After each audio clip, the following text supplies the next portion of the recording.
ख़बर आहे कान ॻाल्हि खे सम्झी में न? बिल्कुलु सम्झी वियुमि करम खान। जेके माण्हू असांजा मुखालिफ़ बणिजी असांजी इज़त लाइ ख़तरो बणिजी वञनि न उन्हनि जी मुंडी मरोड़णु खपे। बिल्कुलु सही सम्झो अथई। इहो बचल जो राज ऐं वरियल शाह असांजी इज़त लाइ ख़तरो बणिजी चुका आहिनि। हाणे इन्हनि सभिनी खे सुकून सां साह खणण कोन ॾींदासीं। करम खान जेकॾहिं वरियल शाह ॿधिजी थाणे ते पहुतो न बचल जा लिंग ई ॾकंदा। लिंग वरी छा ॾकंदसि? खौफ़ मां कोए वांगुर कंहिं कुंड में लिकी वेही ॿियनि खां हाल अहवाल पुछंदो। इहा ॻाल्हि त भली आहे पर जहिड़ो थी पए त पोइ। अरे जहिड़ो वरी कीअं थींदो? पुलिस जी मौजूदगी में ये बचल वारा जहिड़ो कंदा। पर जेकॾहिं जहिड़ो थियो बि त पोइ कहिड़ी वॾी ॻाल्हि आहे? कंदासीं जहिड़ो।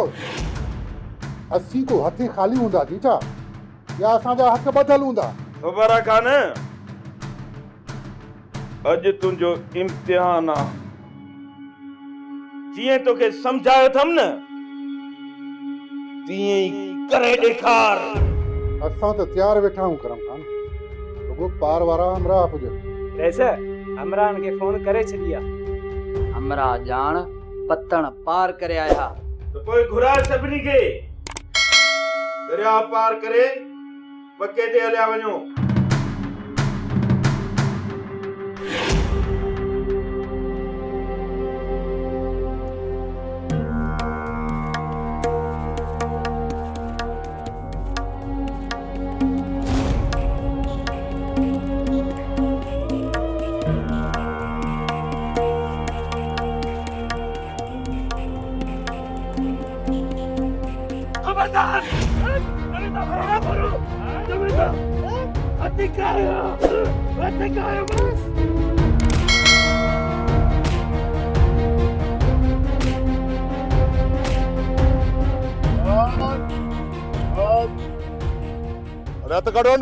हथ काढून छॾियोन। भॼण था चाहियो न भॼो भॼो न। ही छा छो आयो? छो हाणे मूंखां डिॼो था? अरे तव्हांखे मां झलियो न। ओठ मुंहिंजे मां कुकुड़ जो आनो बि चोरी न कजो। हाँ तब न मुड़ो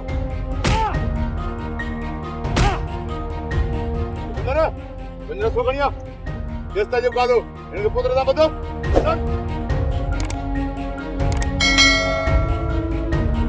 बदल बदल बदल बदल